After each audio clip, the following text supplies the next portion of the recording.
As Shaheen Bagh continues to dominate headlines, India Today found offices of the Popular Front of India in the South Delhi neighborhood. The Enforcement Directorate has found that the recent violent protests in several parts of the country were linked with the Popular Front of India. Our team found that Rehab India Foundation, an organization associated with PFI, also has its offices in the same locality. Both offices, however, were closed. The agency has now summoned Chairman of PFI, Abu Bakr. Enforcement Directorate has come up with funding details which bolster the case against PFI. Probe has revealed that 27 bank accounts were opened in the name of PFI. In a bid to dodge investigating agencies, 120 crore rupees were deposited in 73 different accounts which were later emptied out.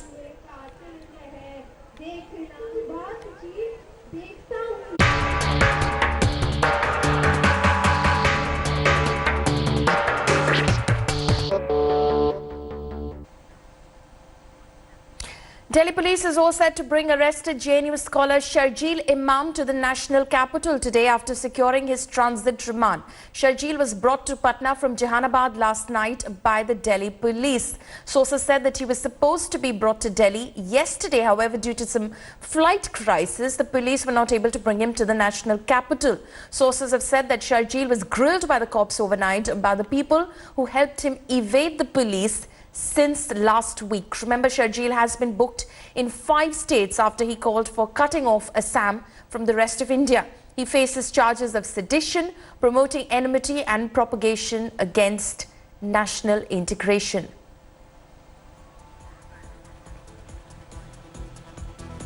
Right, so those are of course the charges that have been levied against Sharjeel Imam. He has been booked in 5 different states for sedition. He, in fact, was arrested by cops in Jehanabad. He has been brought to Patna in Bihar and is expected to be brought to Delhi this morning. In fact, he was to be brought to Delhi yesterday itself, but due to some flight crisis, it was not possible for the cops to bring him to Delhi. But he will be brought today. He, of course, has been booked for sedition after his cut-off Assam speech went viral. Remember, he made that speech at the Aligarh Muslim University on the 16th of January. My colleague Pooja Shali is now joining me on the phone line for this. Pooja, Sharjeel Imam, is he expected to be brought to Delhi today? Because yesterday the cops were to bring him to the national capital, but that didn't happen. Well, that's correct, Paulomi, because what we are hearing is that he will be brought and the crime branch team is going to ensure that further interrogation takes place. He'll be brought to Delhi. The timing is not clear. It will be somewhere around afternoon. But of course, the police officials will want to maintain a level of secrecy as well. And this is not just about one video anymore, because India Today had accessed another video, and he had been heard making some very controversial and even objectionable comments. So there have been cases of sedition. Remember, more than one state have filed cases against him. So therefore, the situation has become serious against him. But what sort of exact charges will be filed eventually? What would the police officials want to interrogate and eventually find out? Was it just one individual making comment, or was there something more to this? That also would be found out, because remember, Bihar police is when ensured with the Delhi police teams that they had to raid his ancestral home, residence. Even the brother had to be detained. After that, he was found yesterday. And now, very likely that by afternoon, Sharjeel Imam is going to be brought to the national capital, Delhi. Follow me. Right. Pooja, thank you so much for sharing those details. Now, after a gun-wielding man was caught by anti-CAA protesters at Shaheen Bagh on protesters, he has been identified as Mohammed Luqman and claims to be a property dealer. Its curriculum in line with देश के गद्दारों को देश के गद्दारों को देश के गद्दारों को A day after egging on his supporters to chant the Goli Maro slogan, Union Minister Anurag Thakur is unrepentant. मुझे लगता है कि आप पहले पूरा वीडियो देखें और दिल्ली की जनता का मूड क्या है उसको देखें। More BJP leaders have joined in to demonize the Shaheen Bagh protest against Citizenship Amendment Act. BJP MP Parvesh Verma on Monday drew a parallel between the protesters and terrorists who drove out Pandits from Kashmir. Delhi की जनता जानती है जो आग आज से कुछ साल पहले कश्मीर में लगी थी, वहाँ पे जो कश्मीरी पंडित हैं उनकी बहन बेटियों के साथ में रेप हुआ था, उसके बाद में वो आग यूपी में लगती रही, हैदराबाद में लगती रही, केरल में लगती रही, आज वो आग दिल्ली के एक कोने में लग गई है। वहाँ पे लाखों लोग इकट्ठे हो जाते हैं और वो आग कभी भी दिल्ली के घरों तक पहुँच सकती है, हमारे घर में पहुँच सकती है। ये दिल्ली वालों को सोच समझ के फैसला लेना पड़ेगा। ये लोग आपके घरों में घुसेंगे, आपकी बहन बेटियों को उठाएंगे, उनको रेप करेंगे, उनको मारेंगे।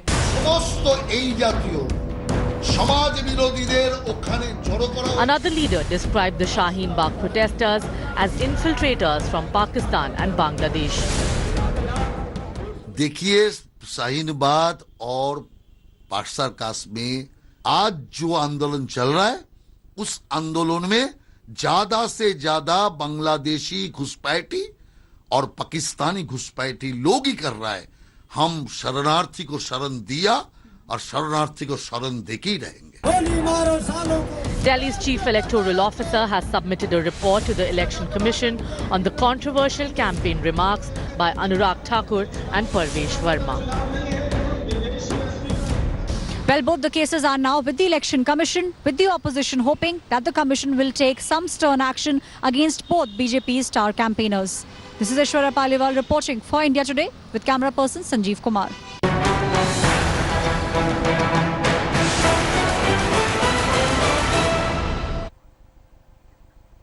Now, with just days left in the scheduled hanging of the 4 convicts, there's no end to the delay attempts by Nirbhaya's rapists. Now, rapist Akshay has filed a curative petition before the Supreme Court. The hearing on the curative plea is expected to be held in the coming days, as the hanging date is on February 1st. Now, this comes as the Supreme Court will pronounce its verdict on Nirbhaya case convict Mukesh's plea, challenging the rejection of his mercy plea by President Ramnath Kovind. Barring Mukesh, the 3 other convicts, Pawan, Akshay and Vinay, still have the option of filing mercy pleas before the President. All these delay attempts by the rapists comes as Nirbhaya's parents await justice 7 years after the 2012 gang rape and murder.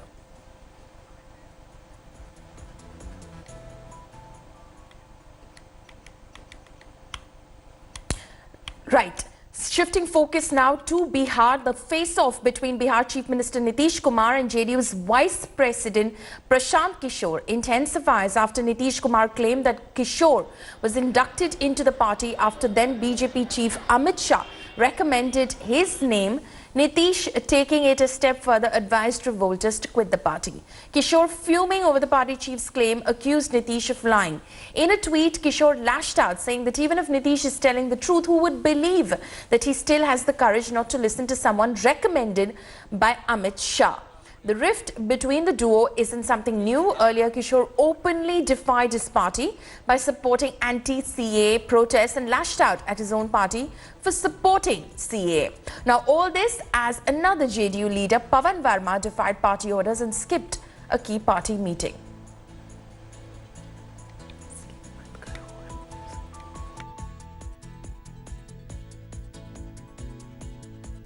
सब लोग आजाद है अपना अपना राय रखने के लिए, समझ गए ना। एक व्यक्ति क्या चिट्ठी लिखे, क्या कि उस पर हम कहती, कोई ट्वीट कर रहा तो ट्वीट करें, उसमें को क्या मतलब है। जब तक किसी की इच्छा रहेगी पार्टी में रहने की, रहेगा, कहीं जाना चाहेगा जाएगा। हम लोगों की पार्टी अलग किस्म की पार्टी है भाई। ये ट्वीट का हमारे यहाँ क्या मतलब है बताइए ना। सब हम लोगों का साधारण कैटेगरी के लोग हम लोगों के यहाँ हैं, आम लोग हैं। कोई इतने बड़े इंटेलेक्चुअल्स लोगों की वाली पार्टी तो ये है नहीं, बड़े लोगों वाली पार्टी। लेकिन भाई हम तो इज्जत देते, हम तो सबका सम्मान करते हैं। लेकिन अगर इन सब चीजों में कोई बात है तो अपना अपना ओपिनियन, हमारे पार्टी को इन सब चीजों से कोई। Speaking exclusively to India Today, in his first major interview after becoming Army Chief, General Naravne has said that ammunition shortage is a thing of the past now. The army was facing a critical ammunition shortage. General Naravne hoped that the army's requirements are met in the upcoming budgetary allocation. The army chief asserted the terror camps and terror infrastructure continue to exist in Pakistan-occupied Kashmir. But he also shared that violence has gone down in the valley, which has made people feel more secure, and things would only improve from here on. We have with us Chief of Army Staff, General Naravne. Sir, thank you for speaking to us, first of all. Sir, we are around the budget, and of course, every year a big priority as far as the forces is the budget. What are your expectations, and what are the key areas that the army is focusing on? Well, we have sent our requirements to the government, and I'm sure that they will all be looked into, and allocations will be made as per our requirements. But notwithstanding what the allocations are being made, we have over the last few years inducted a large variety of equipment into the army, and high-tech and high-end platforms. So I think there's nothing to be concerned about on that score, and we will always be operationally prepared and ready to meet any exigencies. So there were concerns about shortage in ammunition, but we believe that has been met to quite a large extent. Can you tell us something about that? I think that's in the past now.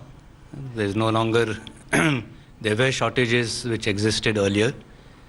Those were due to very multifarious reasons of production, some ammunition coming ex-import and things like that. But the government had taken 2-3 very good initiatives. One was giving emergency powers to the 3 vice chiefs for undertaking ammunition procurement, as also delegating full powers to the 3 vice chiefs, again towards revenue procurements. So as a result of that, a lot of the ammunition issues have been resolved through fast-track procurements, and now our stock levels are quite high. So as far as the borders are concerned, be it the northern borders or the LC, LC has been pretty hot last year. What are the steps that are being taken to make sure infiltration bids do not take place, and the situation in the valley, if you can tell us something? No, we have a very strong and robust counter-infiltration and counter-terrorist grid.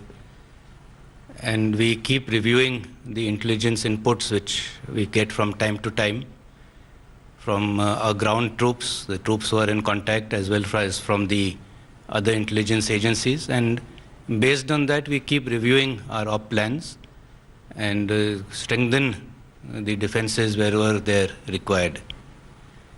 I feel that by virtue of doing this, we have been able to foil a large number of infiltration attempts, and that will only serve us in good stead in times to come. So what is the situation of terror camps as of now, if you can tell us something? Well, the terror camps and infrastructures continue to exist on the other side. There are 20 to 25 camps and around 250 to 300 terrorists in the launch pads waiting to cross.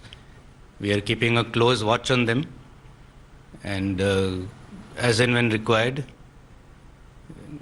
as I said, we will keep changing our strategy and defensive posture to deal with whatever threat arises. So one last question. Today the Prime Minister said that earlier the situation in Kashmir was considered a law and order problem, but today things have changed.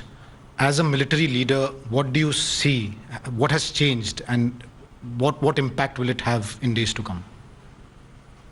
You see, earlier the violence levels and various parameters of violence, if you see it, were quite high.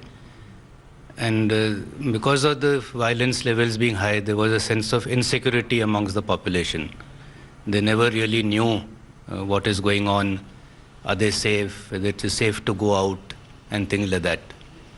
But now that the violence parameters have gone down, there is definitely a sense of relief, and the people are happy that with this there is a added sense of security, and the situation is only going to improve in the future.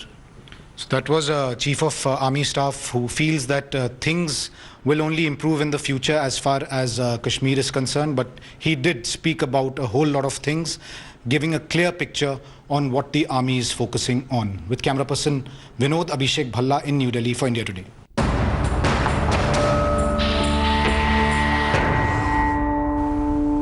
As the death toll from the deadly coronavirus rises to 131 in China, causing a global alarm, India is on high alert after suspected cases crop up in several Indian states. More on that in this report. India is on high alert against the deadly mutant of the coronavirus that has killed more than 100 people in China.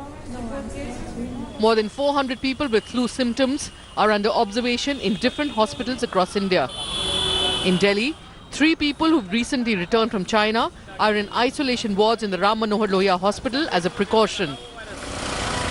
All the 3 patients have respiratory problems like cold and cough along with fever, and they self-reported at the designated health facility to deal with such cases. 2 of these patients, they had returned from China a week ago, while the 3rd person had returned from China a month ago. But like we mentioned, there have been no confirmed cases of the coronavirus until now.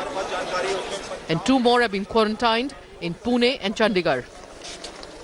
तो कल patient जो आया मोहाली का 28 साल का, उसको जब हमें पता चला कि वो चाइना से होके आया है तो उसको आइसोलेशन में दाखिल कर दिया गया. Over 250 Indian students are feared to be trapped in China's Wuhan province, which is the epicenter of the coronavirus outbreak. And over 30 of them are from Kerala.